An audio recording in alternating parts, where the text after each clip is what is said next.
Let's start out with some reminders from the last chapter. What's the difference between empirical and molecular? Well, a molecular formula is exactly what the name implies. It's the formula of the molecule. It tells us exactly what a molecule looks like. It's the real makeup of a compound. An empirical formula is the simplest form that shows the basic ratio of elements in that compound. It doesn't tell us what the compound actually looks like, only how the general amount of the elements relate to each other. Now I want you to actually think about these next two here. How many empirical formulas can any single molecular formula have? How many times can you simplify something all the way down to its most basic form? And how many times can you scale up in a simple ratio? Pause the video, think it over, and then we'll move on.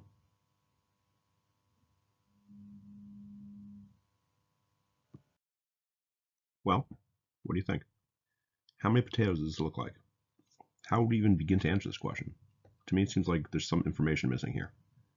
For one thing, we need to know how big this bowl of potatoes is. We can't see anything else in the picture to establish scale, so we don't know if this is a tiny little bowl or if it's a giant serving for the Guinness Book of World Records. We also don't know how big each potato is. But if I told you that each potato weighs 10 grams, that's a pretty good start. If I say that the mashed potatoes in this bowl weigh 80 grams, that's even better. At this point, we can do some simple math and figure out how many potatoes are mashed. We can take the bigger version of the potatoes, the mashed, and divide that by how much each potato weighs to figure out how many potatoes were actually mashed. In this example, we know the mashed potatoes weigh 80 grams, so we can divide that by the 10 grams that each potato weighs to tell us that 8 potatoes were mashed in this bowl. Somehow this is going to be pretty exactly how we can use small amounts of information to figure out a compound's molecular formula.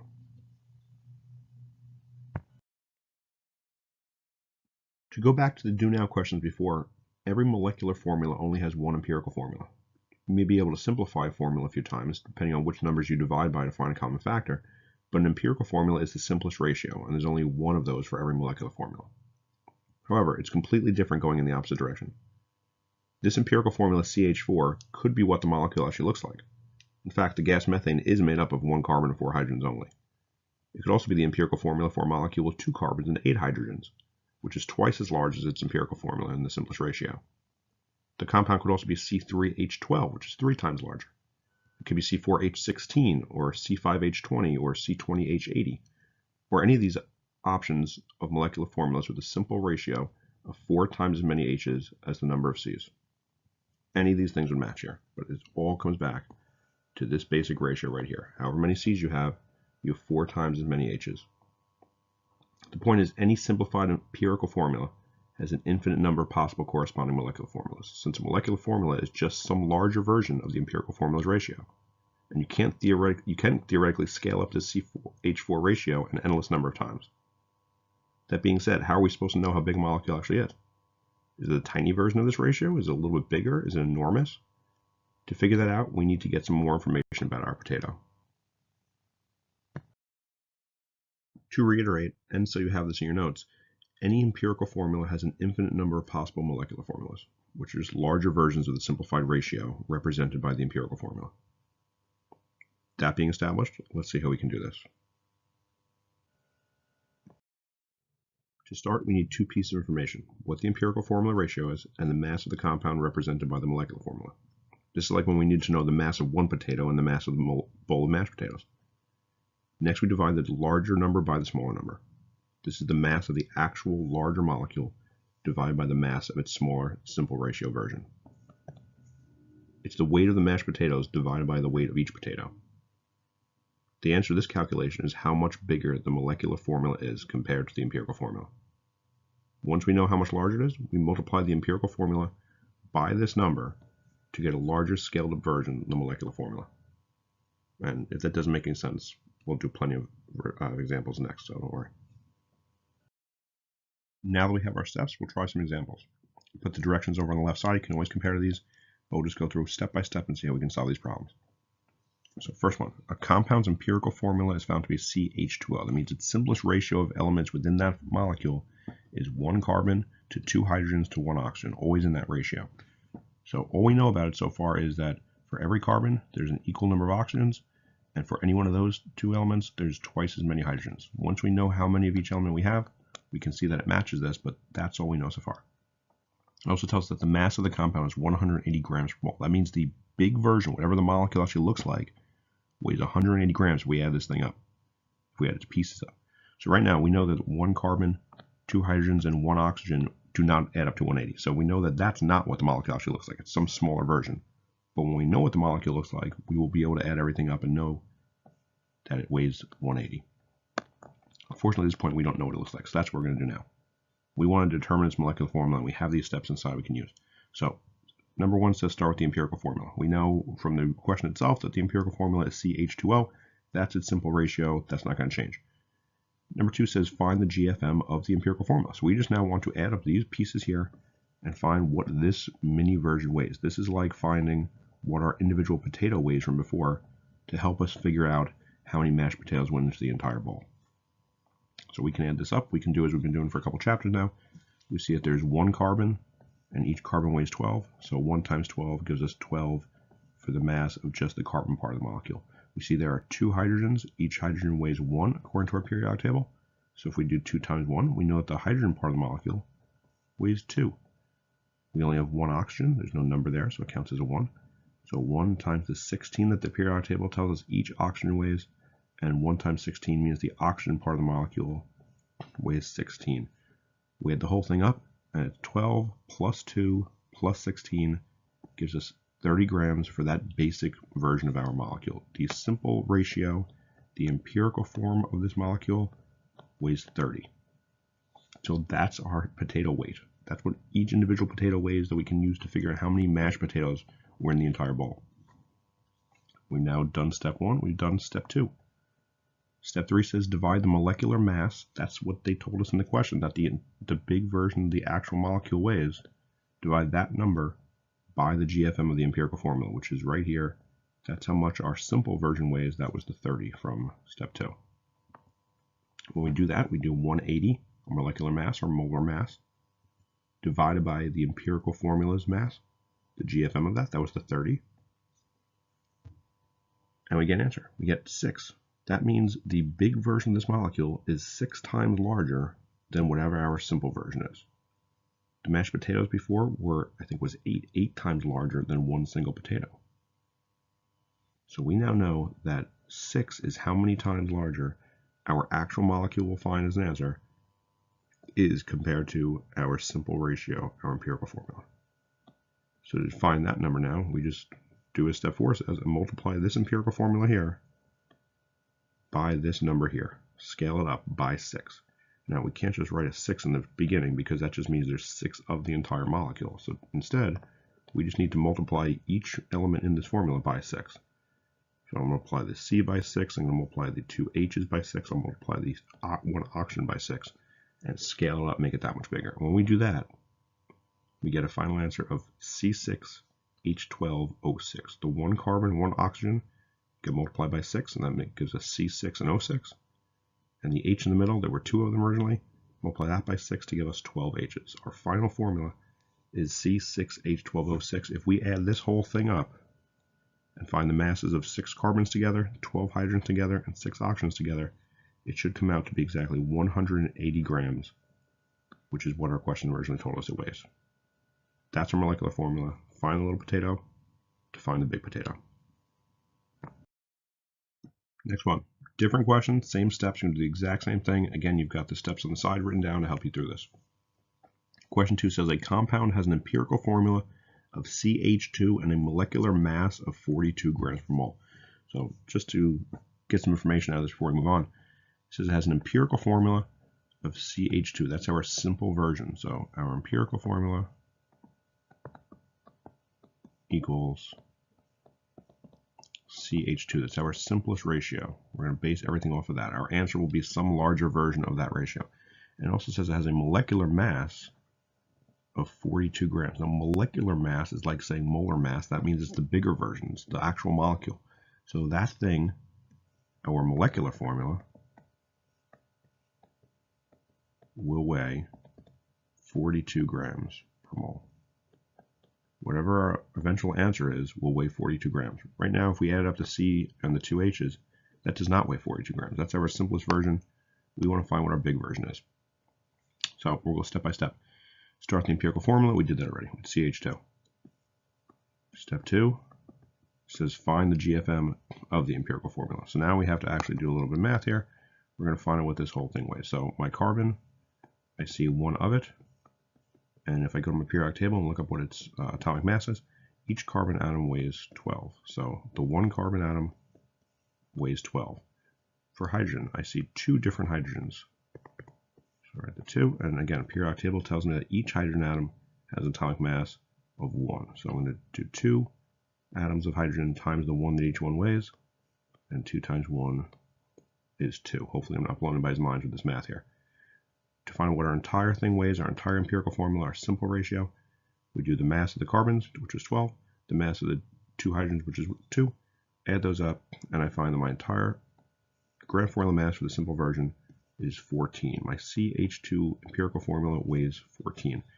That just tells us what the mass of the small potato is. We still have no idea what the mass of the big bowl of mashed potatoes is. So we're going to do step 3 now, and we divide the molecular mass, which we were told is 42. That's my mashed potato bowl. Divide that by the gram formula mass of the empirical formula, which we just found down here. What did our CH2 weigh? And that is 14. So I do 42 divided by 14. Hit some calculator buttons if you can't do it in your head. And 42 divided by 14 is 3. Our molecular formula, our actual molecule, is 3 times larger than whatever our empirical formula was. Our empirical formula was CH2, so our answer is going to be 3 times larger than CH2. So I want to take this whole thing up here and multiply it by 3. And again, I can't just write a 3 in front because that just means there's 3 of it. So that's not going to be something I can do. But I will just multiply each individual element by 3. So that gives me, for the C's, times 3 gives us 3 C's. And for the H's, we do 2 that was there times 3, and that's 6.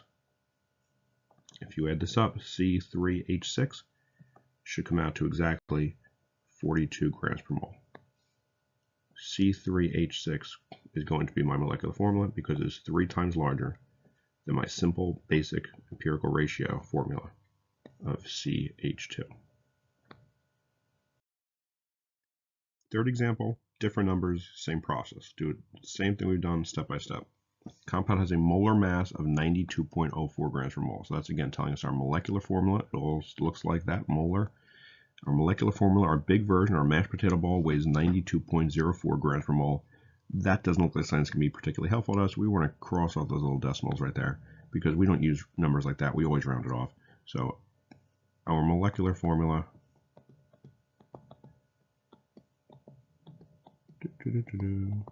will weigh 92 grams per mole. We're going to simplify it to make it easier. We don't have to worry about that 0.04. And the empirical formula, it says, is NO2. So our simplest ratio is going to be NO2. So that's where we want to start here, because step 1 says start with your empirical formula. So I'm going to write NO2. That's what we're basing everything off of. Step 2 says find the GFM of the empirical formula. So for that, we want to add everything up. I see 1 nitrogen, so I'm going to go to my periodic table and see what that 1 nitrogen weighs.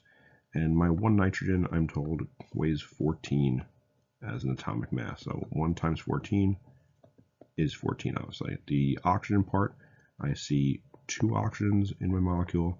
And again, the periodic table tells us that each oxygen weighs 16 as its atomic mass. So 2 times 16, and the 2 oxygens in this molecule account for a total mass of 32. We want to add them all up. 14 plus 32, and that's going to be 46. So that simple empirical formula weighs 46.